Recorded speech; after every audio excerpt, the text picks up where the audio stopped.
Last thing I'll say is I think everyone plays for him. The guys play for him. Like they want to see him be successful. He cares about all the guys on the team and spends a lot of time with all the guys on the team. Beats you with his brain. How does a quarterback do that?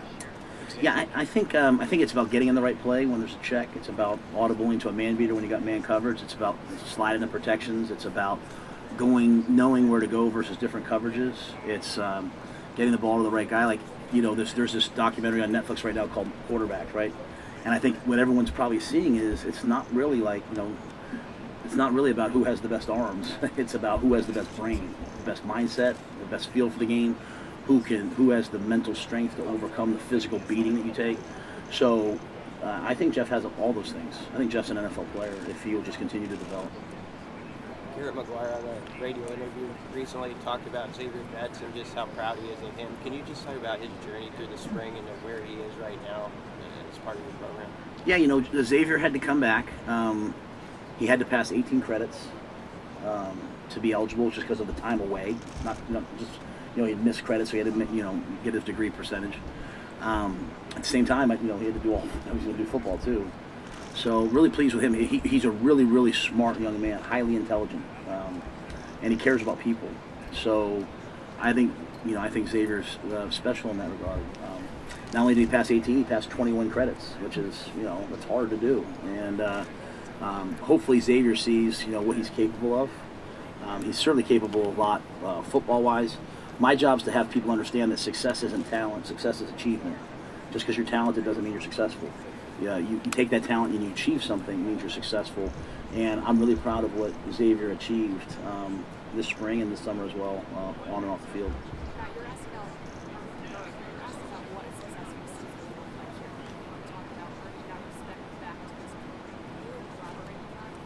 Yeah, we had a speaker come in a couple last year, and Kevin Eastman. Kevin worked with the Celtics, and we started talking about their team goals the first year that they brought the big three, Kevin Garnett. I'm not a basketball fan, so I'll probably say I don't want to make anyone mad and say the wrong names. But Kevin Garnett, came in and said, hey, my goal for this year is to make everyone, appreciate and respect what the Celtic jersey means again. And so, for me, when I think about Nebraska, I just think about that helmet. It's just it's iconic to me. It's all across college football what that means.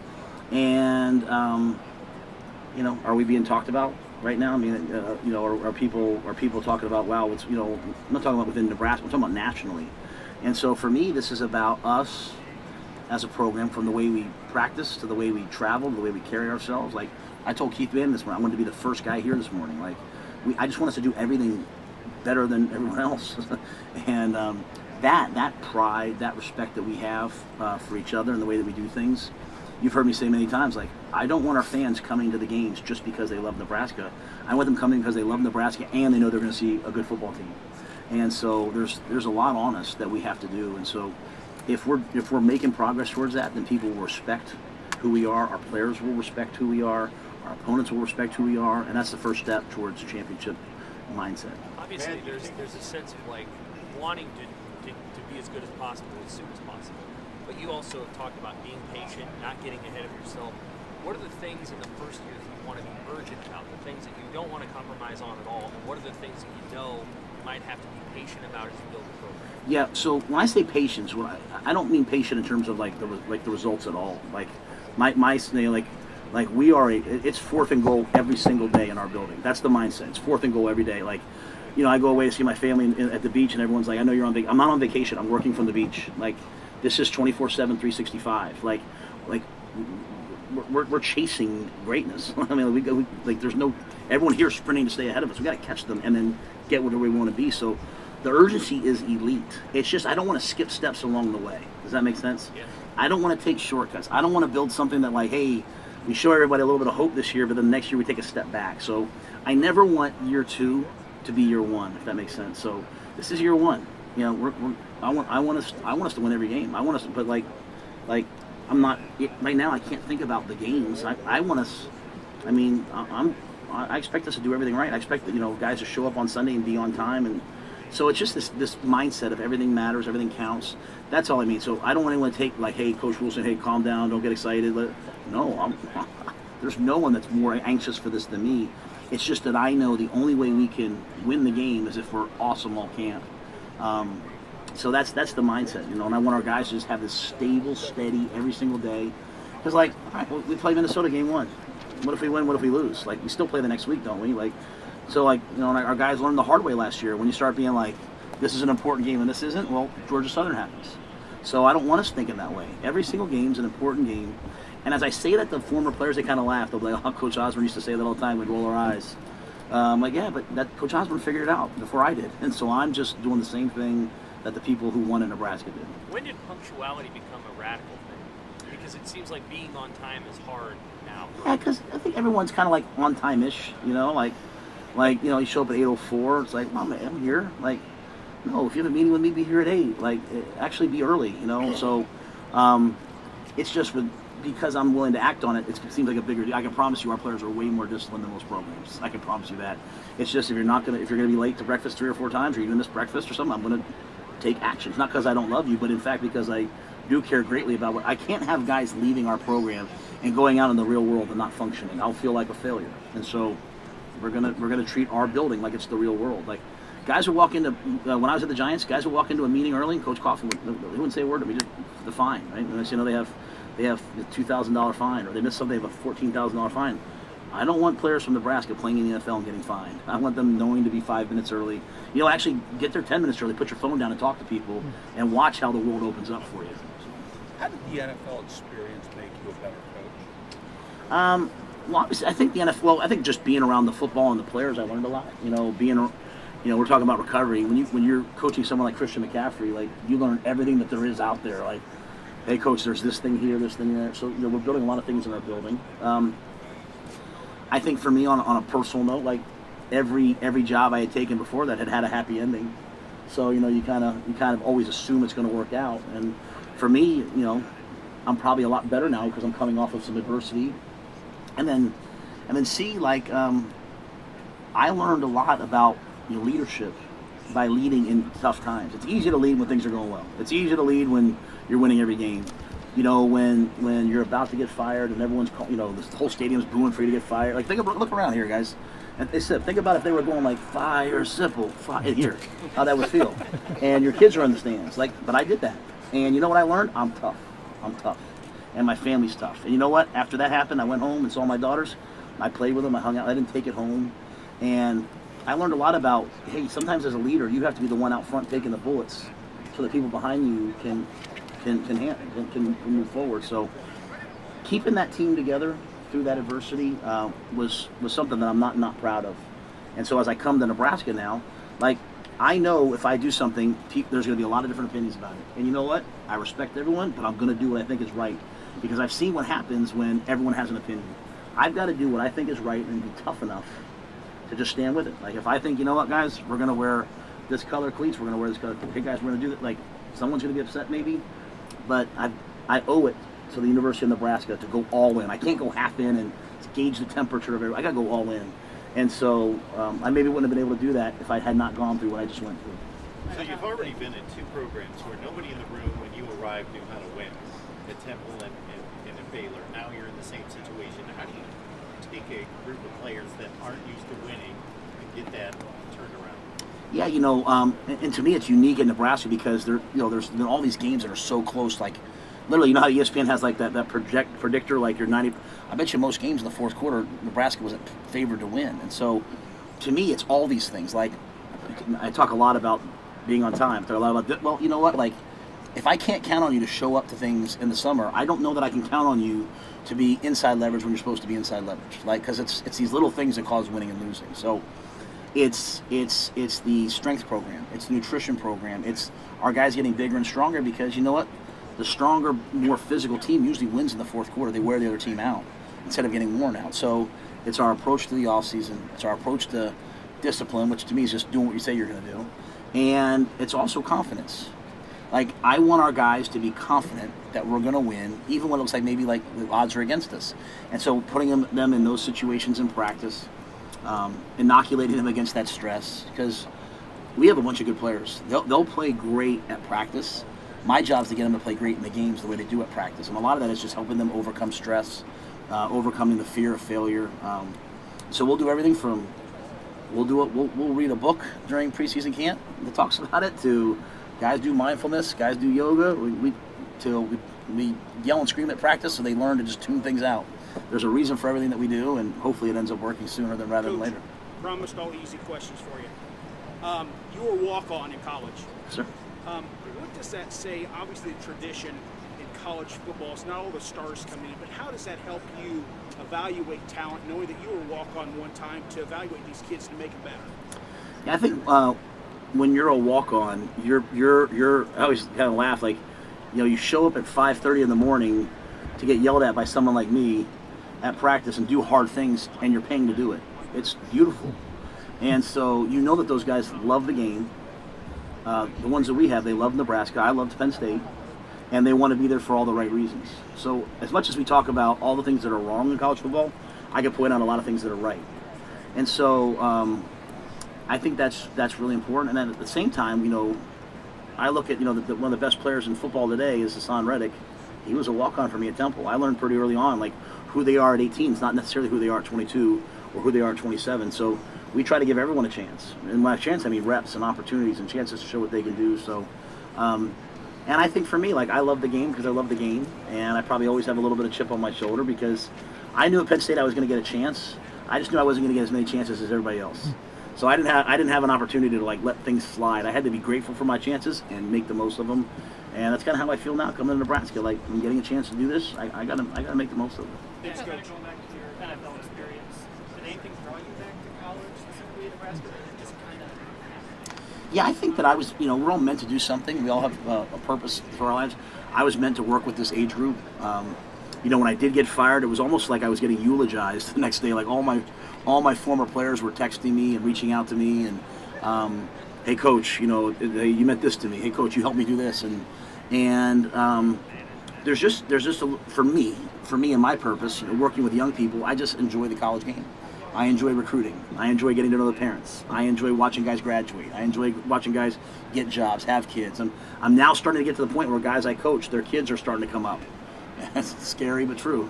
And so my wife and kids, like, they missed college. Like, in college, they knew everyone. Like, they knew the families. They, on the away games, they sit in the stands, like, with the, and all of a sudden now they're in the NFL and they don't know any of the players. They certainly don't know their families. So, and part of my NFL experience was also COVID, so that was kind of off too. But I just like being around young people in these formative years and watch them become things that maybe they didn't know they were going to be.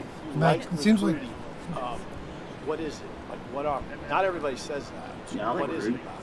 I like route. Well, first of all, if you like to compete, don't you like? I like to compete in recruiting. So to me, like, when you recruit, you have a chance to compete at everything you do. And, I like to recruit. I really like to evaluate first. Let me say that. Sometimes people will tell me that there's a lot of talk about, they took this guy who's unrecruited, that guy who's unrecruited. Why should what someone else is doing, their opinion of a player, affect my opinion? That means I'm weak. So, like, I like to evaluate. We had 3,000 kids, I think, come through our camps. I took 1,000 pictures with youth campers 2 days in a row. Like, I like people, first of all. But I like evaluating. I like watching people. I like looking at a kid at 15, 16, 17 and being like, that kid's going to be this when he's 22. So, not always right, but I like the projection. I like all that. I like watching tape. But then I also like relationships and families. I like having people come in. And I just have learned, like, oh, bro. Pass the guard. Water on. Let's not say anything. No one tweet it. Don't need anyone coming to me with, why'd you get coffee? But also, like, what I've learned is I'm really not recruiting anyone to come to Nebraska. I'm telling each person who we are, what we do, why we do it, and then for each guy I'm saying, hey, here's our vision for you, and here's our plan to get you there. And if it works for them, great, and if it doesn't, we wish them the best. And, like, I'm not a slick talker. I'm not gonna sit there and be like, you need to come here because of this, you need to come here because of that. Like, I put that, like, New York City side of me to the side, and I have an 18-year-old son. All I pray for is that my son ends up in the right place with the right people. If he ends up in the wrong place, I don't know. So I don't want kids coming to Nebraska that it's the wrong place. I want them coming for the right reasons. So I love recruiting, and I think we're doing a pretty good job. I'm not the rankings and the numbers and all that. Like, we had kids come to our camp that ran 4.38, 4.42, broad jump 10.5, and had pro agilities. I don't care who else offered them. Like, if I can't coach a guy that runs that fast and jumps that high, then I can't coach. So that's kind of the fun part to me also, is finding the guys that are out there, and I'm really happy with our camps, having that many guys. At first, the first camp was only like 150, 160, and then it just kind of slowly grew. And I'm hoping we get to 4,000 or 5,000 kids next year, because I want people all across the state of Nebraska and anywhere to come knowing they're going to have a great It experience. seems like the consensus outside was that June was successful for you. How did you feel about that month? Yeah, June was hard, first of all. I thought I was going to have a couple people quit on the staff. There was one Friday we had an official visit, a morning practice, an afternoon practice, and I think most schools around the country, what they're doing is they're letting the GAs coach the camp, and they're doing the official visit. I'm not doing that. I'm not doing that. We coached the camp, we did the official visit. It was really hard, but on that weekend, on Sunday, it was so good for me and the staff to be like, did it work? Just did it work? Well, we offered a bunch of kids that came to the camp that we didn't really know a ton about, or that we liked but we weren't sure. And then we had a bunch of guys commit. And so a lot of parents, and I think a lot of kids nowadays, they're recognizing, if these coaches work this hard at camp, or this hard at official visit, how are they going to work on my academics, my health, my mental health? They're probably going to be pretty intentional about that. So I think June was a big success, not just for this year, but for the future. Now, recruiting, they're committed. People are going to come after them. They're going to want them to come. But you know what? We're going to go after guys too. So, there's still a lot of recruiting left to be done. I asked you to go back to it. You said you're going to read a book during fall camp. You're an avid reader. You've got specific books you like. Is there something specific that you want the team to read? Or And I won't say the book just because I'll get out in 1 minute. But I'll tell the book. So Donnie Rhule is going to do he'll do a team-wide book. He did it last year with the O-line, but he'll do a team-wide a book club. We'll do it let's say 15 minutes a day, 3 days a week for 2 weeks. The book's called Twin Thieves. It's a great book. Donnie gave it to me early on. It's kind of like what they call an allegory. It's kind of about I don't know if allegory is the right term. If it is, forgive me.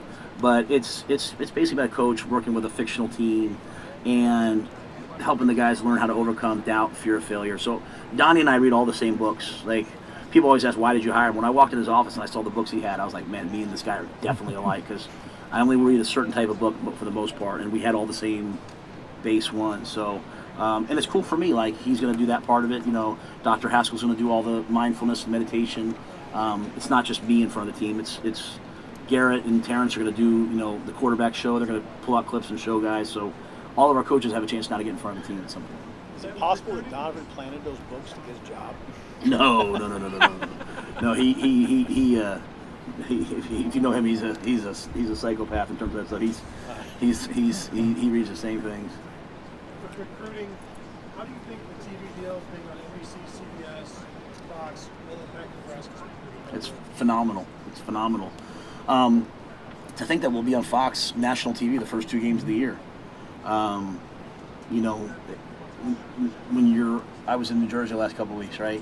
People see me, they'll say, Coach, Nebraska, day after Thanksgiving, these iconic TV memories for people all across the country. To think that now that people are going to turn on NBC, they're going to turn on CBS, they're going to turn on Fox and see us playing on national TV. They're going to see the environment that's at. And I think another thing is the presentation. The game presentation is going to be elite. You watch a game on NBC, they're going to show Nebraska. One of the biggest things for us is, when you go outside the state, people don't really know what's in Lincoln. They don't know what's in Nebraska. They don't know what's at Memorial. I didn't know. I had to come out and see it.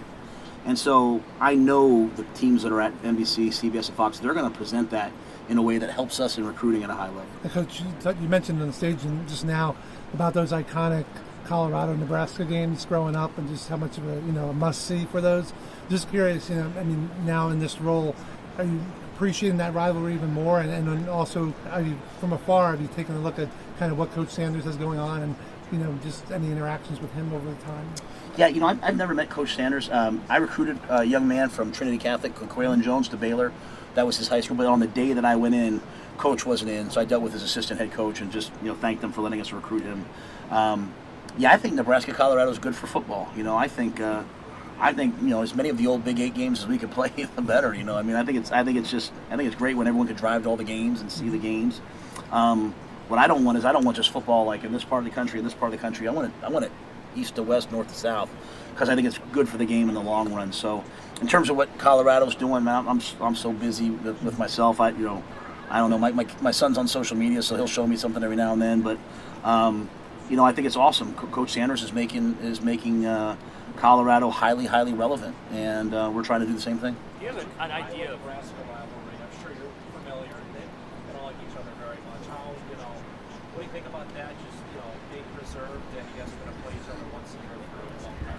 Yeah, it's unique for me because when I was in the Big Ten at Penn State, Nebraska wasn't, and so we played Iowa. We had a chance. I thought we were going to go to the national championship in I think it was 95 into 96 or 96. I can't remember the year. And Tim Dwight took a punt and returned back for a touchdown against us, and it kind of ruined the year for us. We ruined going to the national championship. We still went like 10-2, I think, but going to the national championship game. So the Iowa-Nebraska rivalry is kind of new to me, right? Like in terms of seeing it. Obviously, that game this year was huge, but I think having a regional rival, I think having a game that everyone can drive to, I think it's good. I think it's really good. A lot of respect for Coach Ferentz. He's done it his way, the right way, for a really long time. It's awesome. So, I'm excited about the schedule moving forward. I really don't care who we play in terms of in conference. Out of conference, I got a lot of opinions on things like that, but in conference, we got to play them all. So. I do know this. Our players didn't come here to play bad teams. They came to Nebraska to play against the best. So, Iowa's a great team, and it'll be an honor to play them. So, what are the opinions out of conference? Sorry. So, what is the opinion? Oh no, that's my late night text messages to Trev. I'll keep those ones quiet.